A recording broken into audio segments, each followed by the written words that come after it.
In the early months of 1945, the air over Western Germany carried a kind of murky smell that was hard to describe, a smell that existed only when soil, explosive residue, tar-laden smoke, and damp winter wind were mixed together. Retreating columns moved west along country roads, scarred with deep ruts left by tanks, and the tracks, frozen and thawed again and again, had become like repeatedly folded sheets of metal that gave off a brittle cracking sound underfoot. Elsa Weirner walked in the middle of the column.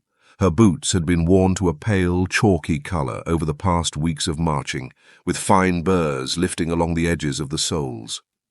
She had originally been an apprentice in a textile mill in the Ruhr, and at 17 she was still too young to truly grasp the meaning of war, yet old enough to live through the reality of seeing a city bombed until only its outline remained. Her school had been completely destroyed. In an air raid the year before, her older brother had been drafted to the front, and after that, she and several girls her age were mobilized into a flak auxiliary unit where they learned basic observation, communications, and night duty.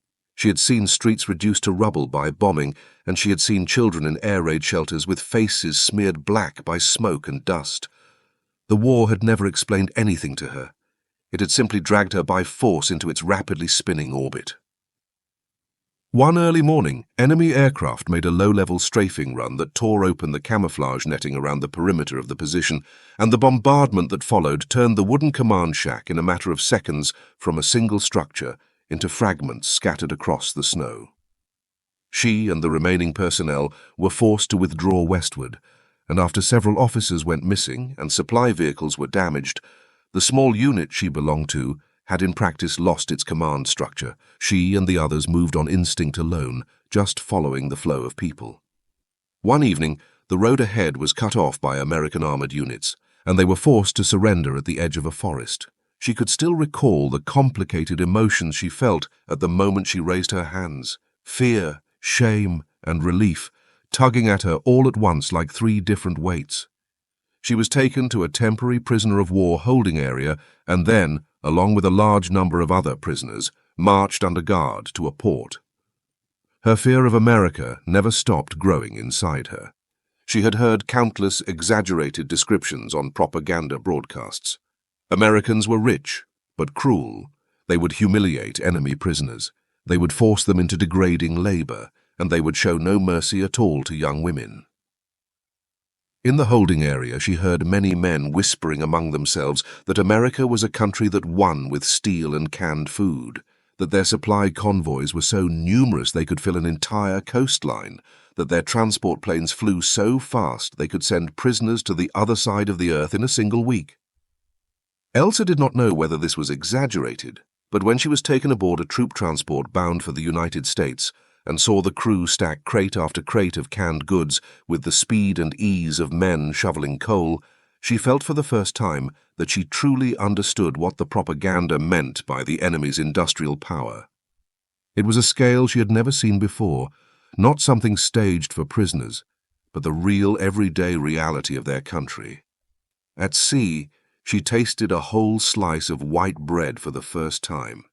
It was not the mixed substitute bread that had become common in Germany in the final phase of the war, but a soft, springy slice baked from refined white flour. She was almost stunned when she bit into it.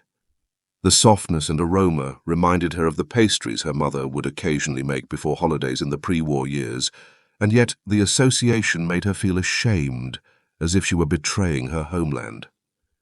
She ate the bread very quickly, as though afraid it might be taken away from her at any moment. Many of the prisoners around her were also seeing so much food for the first time. They spoke in low voices, some marveling at America's abundance, others worrying that this abundance was the clearest proof of their own defeat. Elsa did not join the conversation. She simply carried that distant fear within her in silence. Wealth did not equal kindness, and the surplus of the victors could be more frightening than hunger. Several days later, she was transferred inland. The train ran across a vast plain, and outside the window farms, barns, and stretches of wheat fields slipped by. She saw tractors for spring ploughing move slowly across the land, and she saw rows of tidy wooden houses and fences that were completely intact. Passing through a small town at night, she watched the streetlights extend one by one down the road, linking into a golden line while people walked, talked, closed their shops, and went home under the lights as if peace in their world had never been broken. To Elsa, these scenes were not only unfamiliar, but carried a kind of sting, because the contrast they formed with her own experience was simply too cruel. When the train finally stopped at the edge of a wide expanse of grassland, she learned that this was a prisoner of war camp somewhere in the continental United States. The camp had originally been a training area for the National Guard, and several kilometers beyond were large tracts of farmland and a few roads leading toward nearby towns. The barracks were built of wooden planks, surrounded by barbed wire, with guards taking turns on duty in the towers. It was nothing like the dark dungeons she had imagined. It looked more like a makeshift town, simple in structure, but kept in strict order. After disembarking from the train, the prisoners were separated by sex and branch of service. There were far fewer female auxiliaries than men, and she, along with a little over 20 young women, was led to a separate row of barracks. During registration, American soldiers followed procedure to record their names, years of birth, service categories, and then issued basic toiletries, bunk numbers, and the camp rules. The soldiers' manner was cool and impersonal, but none of the mocking or taunting she had imagined appeared. They did not try to get close to them or question their identities. They simply carried out each step as the regulations prescribed. Even so, the tension of her expectations clung tightly to Elsa.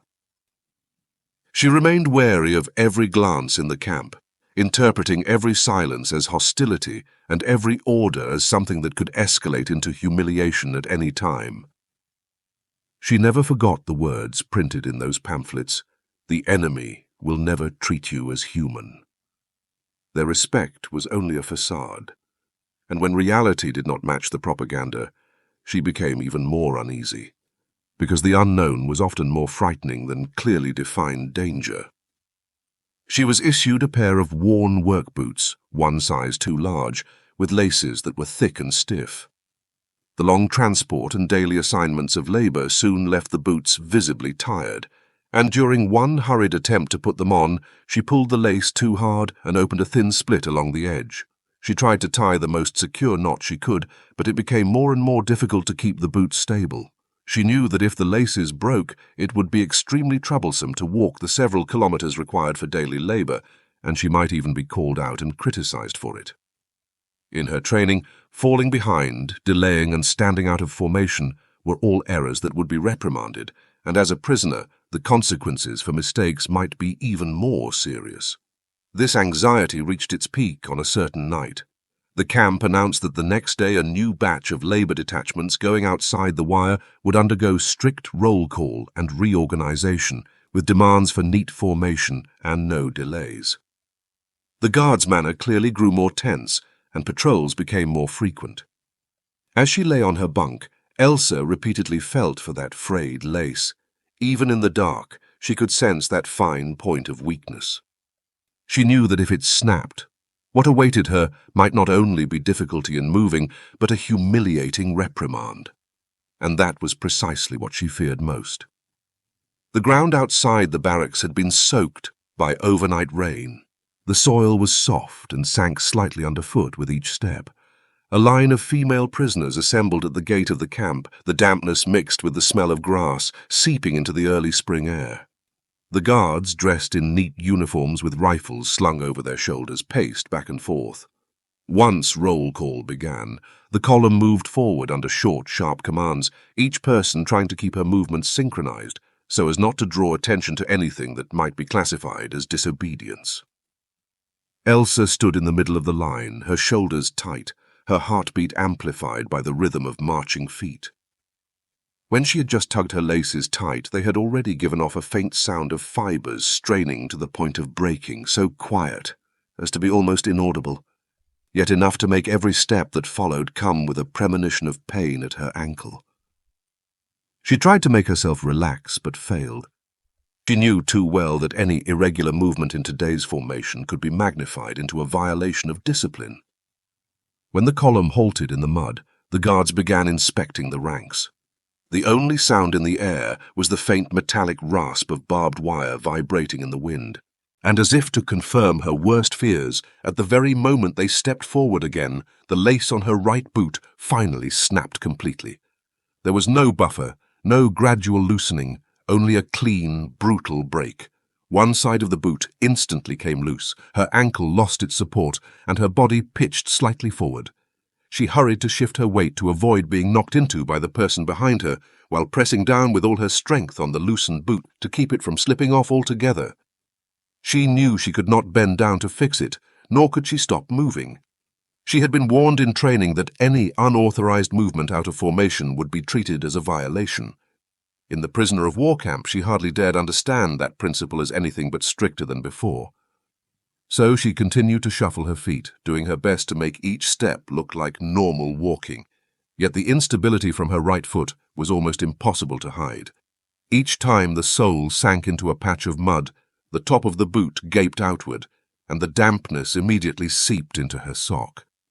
That small but unrelenting cold quickly swelled in her heart into something very close to terror. She tried to tell herself that perhaps the guards would not notice. Perhaps if she just endured it, if she stood straight enough, no one would make a spectacle out of her in the ranks. But then she saw an American guard stop and walk toward her. His boots left slightly deeper prints in the mud, and the butt of his rifle tapped faintly against the sling, giving off a sound barely perceptible. Each step he took carried a clear intention. Elsa froze at once. She imagined him ordering her to step out so that the other prisoners could see her in this state. Imagined that he might make her take off the loose boot and stand on one foot. Imagined that he would exaggerate her failure to tie her laces properly, making the entire formation suppress their laughter. The fear she felt about these possibilities was colder than the mud itself. Her goal had always been not to be turned into a joke, to endure the war in as inconspicuous a manner as possible. And yet, in this moment, she had become the most conspicuous figure in the column. The formation stilled around her. The guard issued a brief command, and several prisoners nearby were immediately told to shift aside slightly, giving him room to approach. Even though she could not understand all of the English, she could hear the utter lack of emotion in his voice. She misread that tone as an approaching reprimand, like the instant before a blade touches metal. She was forced to stand alone on that small patch of mud, visible to everyone, with no idea how to explain herself, able only to maintain a rigid posture. She could not lift her head, nor did she dare look away. Her gaze could only rest on her loose boot. The broken lace, stained grey and curled in the mud, looked like a piece of evidence completely stripped of dignity. Yet when the guard finally stopped in front of her, he neither raised his voice nor showed the expression she had expected. There was no cold smile, no sarcasm, not even the slightest hint of contempt. He simply stood firmly, glanced at her boot, and then made a movement she could not understand at all. He slung his rifle onto his back, bent his knees slightly, and lowered his body. She thought he might lean in to inspect the damage, or tell her to fix it herself. But in the next second, he went straight down on one knee in the mud, planting it firmly in the damp ground as if to anchor himself so his hands could work freely. The sight made her lose all words in an instant. Her mind did not even react at once. There was only a powerful, unreal sensation spreading through her chest.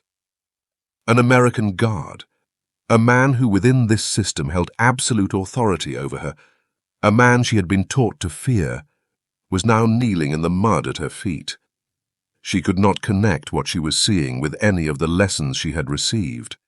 She had been told that the enemy would never treat prisoners as human beings, told that female prisoners were especially likely to be humiliated, told that the victors would use their power to push you down until you could not lift your head from the mud.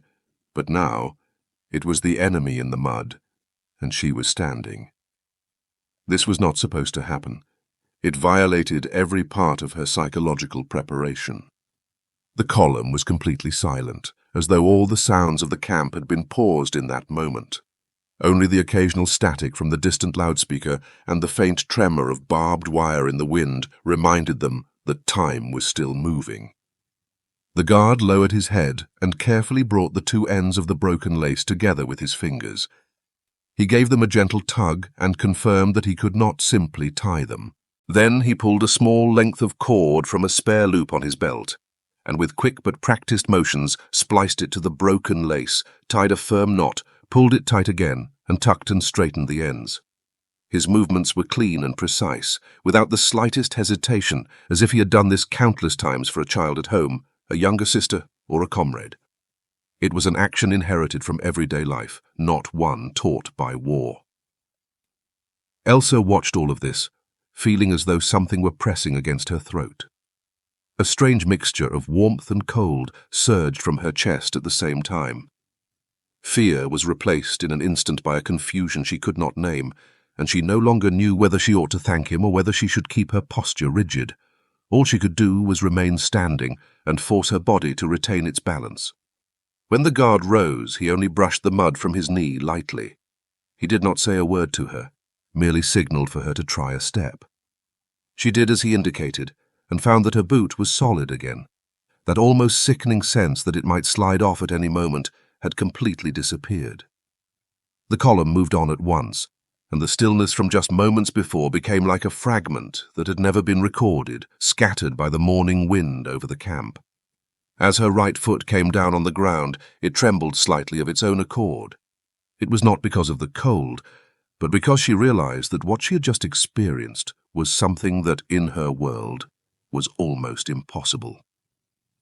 In the hours that followed that day, the camp's routine proceeded as usual.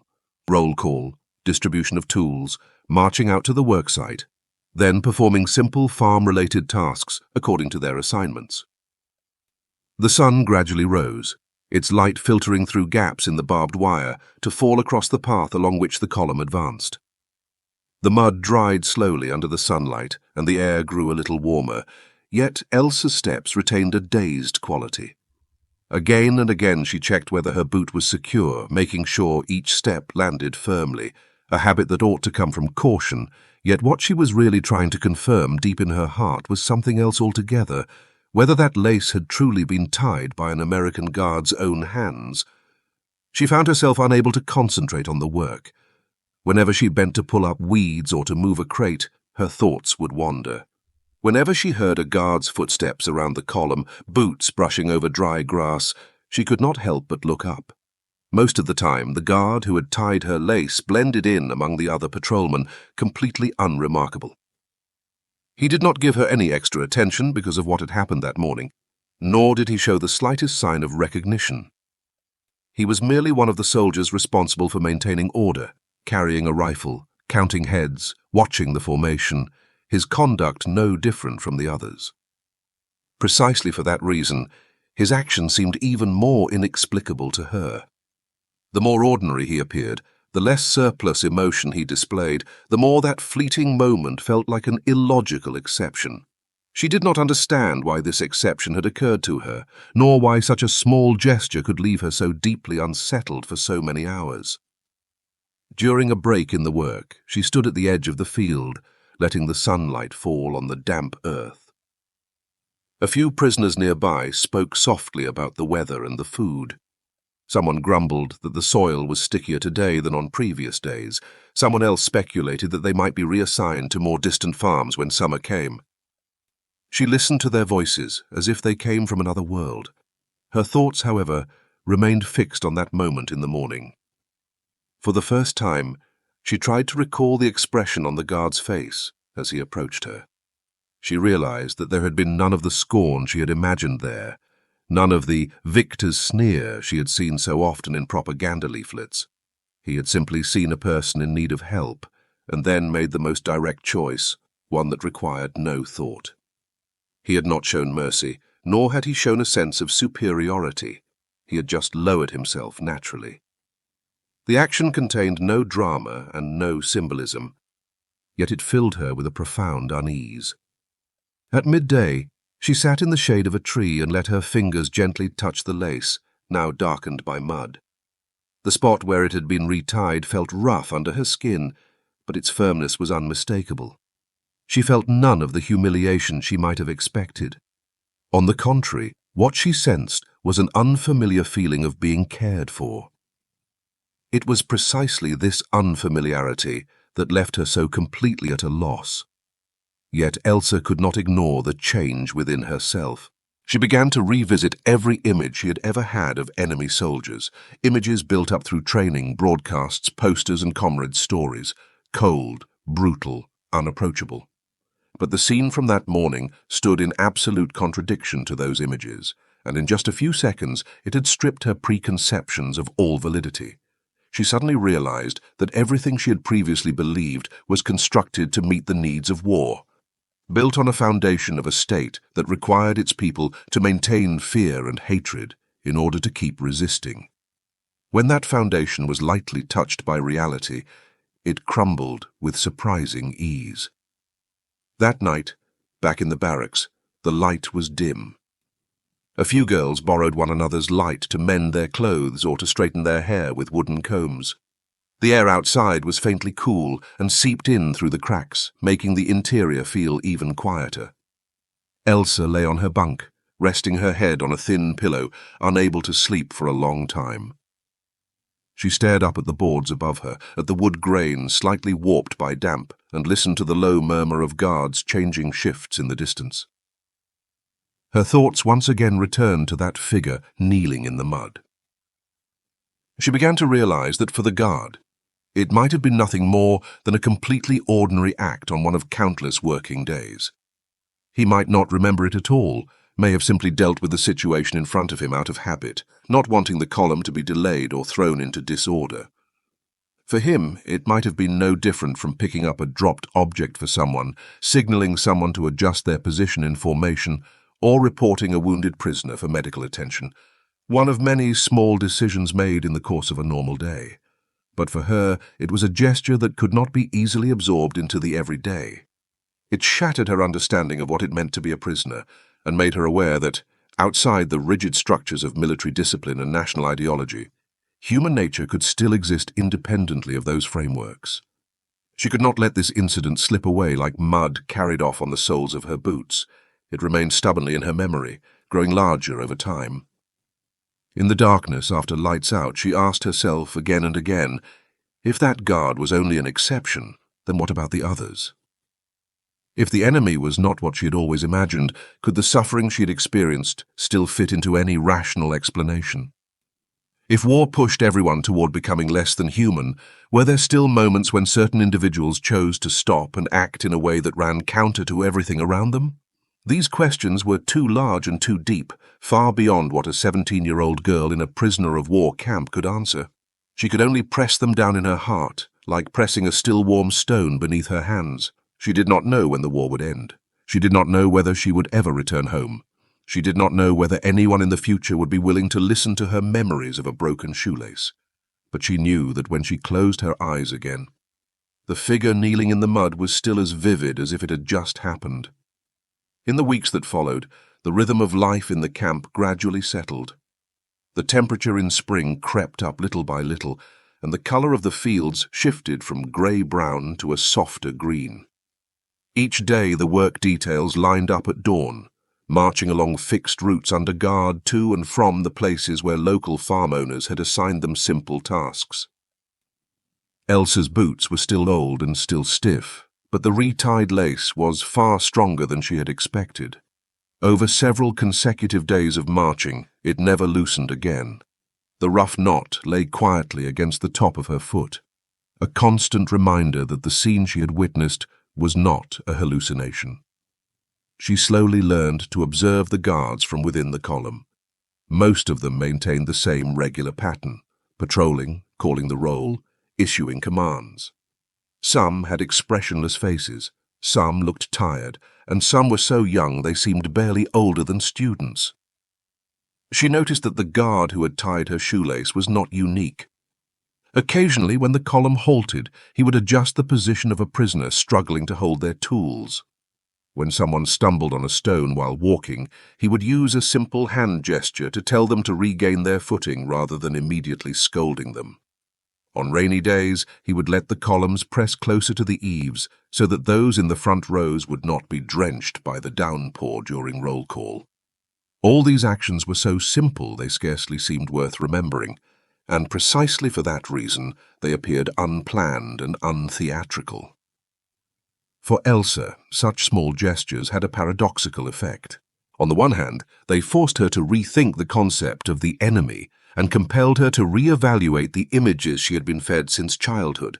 On the other hand, they gave rise to a feeling she could not easily admit to herself, a feeling close to guilt. She did not know why she felt guilty. Perhaps because she had once, without question, imagined these men as unapproachably cruel figures, or perhaps because she had never considered that the enemy could also be ordinary people, people who might kneel down on a bleak morning to help a disheveled prisoner. She also noticed that the camp was not free of rough guards. 2 young American soldiers in particular often showed impatience on patrol.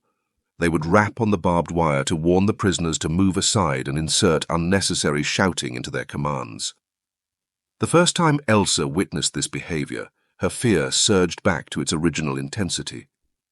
She thought that the guard who had tied her shoelace must be one of a tiny number of exceptions, and that the vast majority of enemies still matched the cruel image in her mind. But later she discovered that even around such coarse behavior, there were always other guards who maintained order in a steadier manner and deliberately avoided placing prisoners in humiliating situations. One afternoon, a sudden wind swept across the fields and sent dust flying.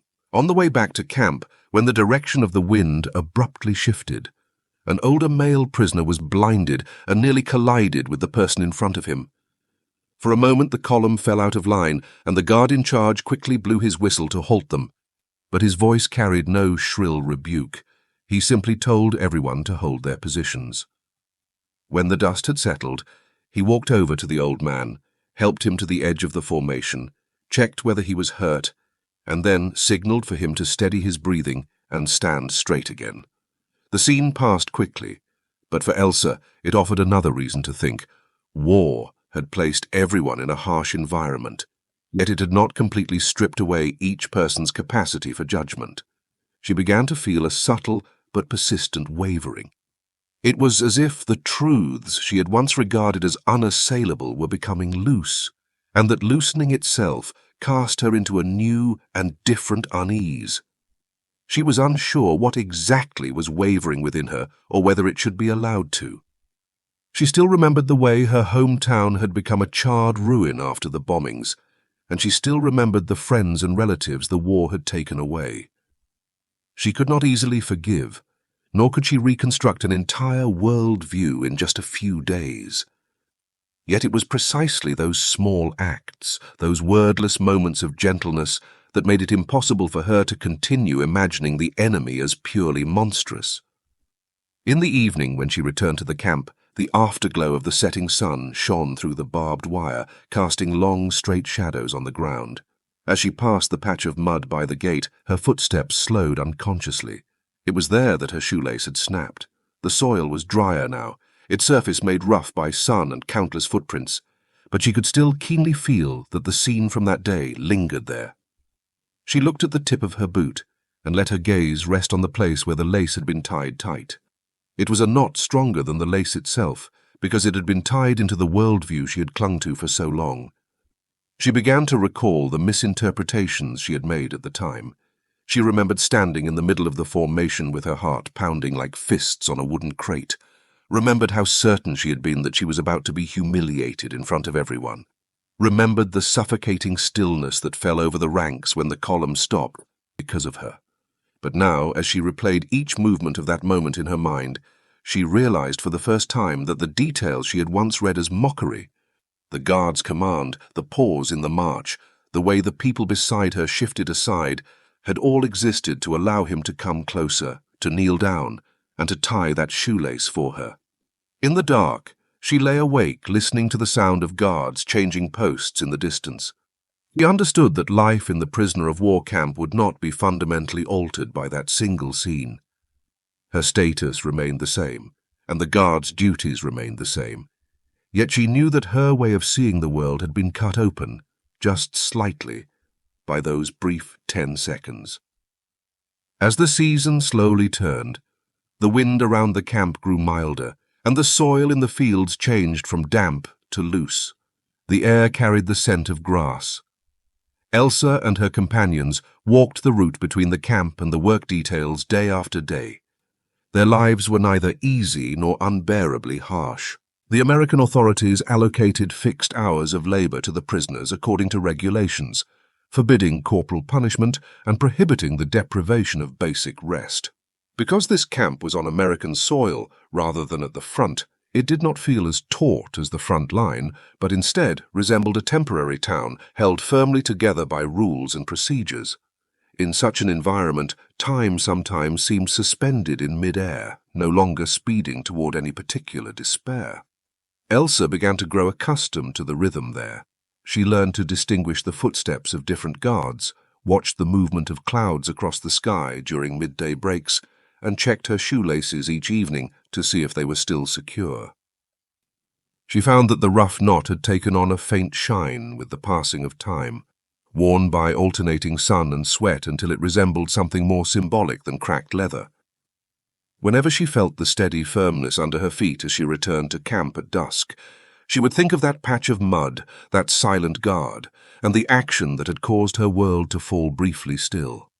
At last, in May, the news came that the fighting in Europe had ended. In a matter of weeks, the camp relaxed from its previous tautness. The guards' strides grew lighter, more news from the outside world infiltrated the broadcasts, and prisoners began to discuss schedules and procedures for repatriation. Some worried about what life would be like in their destroyed homeland. Some feared the reckoning that might await them. Some had no wish to face the emptiness that followed war.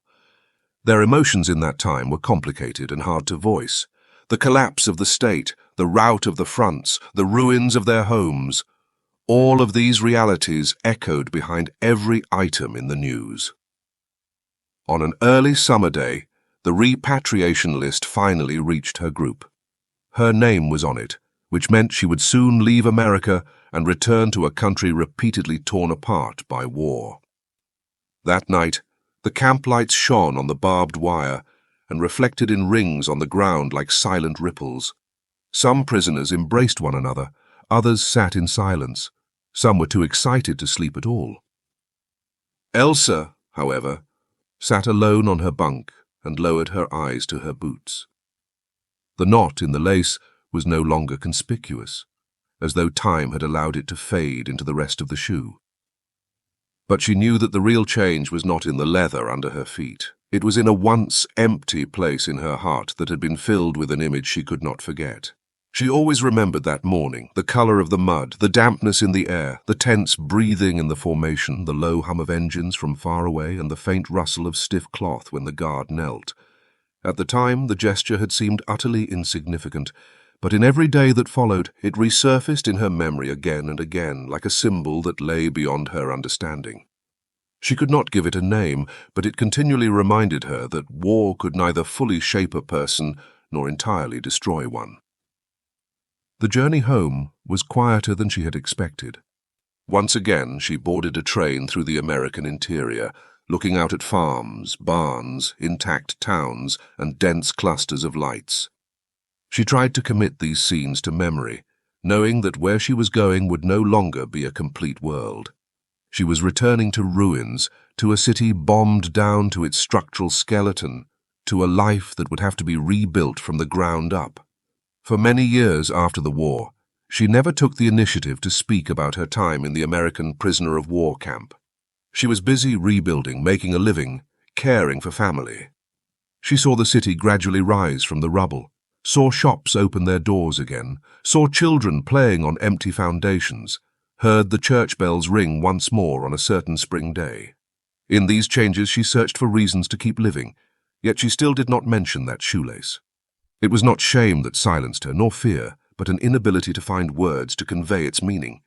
It was a tiny opening in the cruelty of war, a moment that belonged neither to the victors nor the defeated, an act without agenda, without message, without purpose. It was not until decades later that her name appeared on the interview list of a researcher. The researcher hoped to collect accounts from female prisoners about their experiences in American camps, to fill in gaps in an appendix of testimonies. Elsa refused at first, but after several rounds of hesitation, she finally sat down in front of a tape recorder, placed her hands gently on her knees, and tried to keep her memories from being diluted by time. She did not begin with bombardments, hunger, or surrender. She began with the moment when a man knelt down. She spoke of the broken shoelace, the cold of the mud, the stillness of the ranks, the guard's hands stained with mud, the roughness of the new knot being pulled tight, and how the mockery she had already prepared in her heart turned in that instant into something that sounded more like a misunderstanding. She described how the images that had terrified her collapsed within those few seconds, and how, over the decades that followed, that collapse continually reshaped her way of seeing the world. When the tape recorder stopped, the room was so quiet that the sound of leaves brushing against each other in the wind outside could be heard. She did not dwell on the brutality of systems, on the shadow of death, or on hatred between nations. All she recounted was the moment when a guard knelt down to tie a prisoner's shoelace. In the final years of her life, she occasionally shared the story of those old boots with the few people who were willing to listen. She did not exaggerate it, nor did she romanticize it. She simply described the scene in a calm voice. People were often surprised by the story because it was so inconspicuous and yet so hard to forget. They asked her, "Did that moment change anything?" She would think for a long time and then answer slowly, "It did not change the war, but it changed the way I look at people." She always believed that in that brief instant, the logic of war had been shattered. Not because of a heroic deed, nor because of some important event, but because of an uncalculated, gentle action. When someone with power chose to kneel, and someone who had nothing was allowed simply to stand and be respected, the absolute barrier the war tried to erect between them was quietly pushed aside. The broken shoelace thus became a kind of symbol, not of victory or defeat, but of the faint light of humanity appearing in the least likely of places. In her story, there were no handshakes, no formal reconciliations, no symbolic embraces. There was only mud, a shoelace, and the act of kneeling down. But it was precisely this single act that opened a crack in a young girl's fear and left her with a direction she could remember in the darkest of times. It did not end the war, but it allowed her to go on believing in people after the war was over.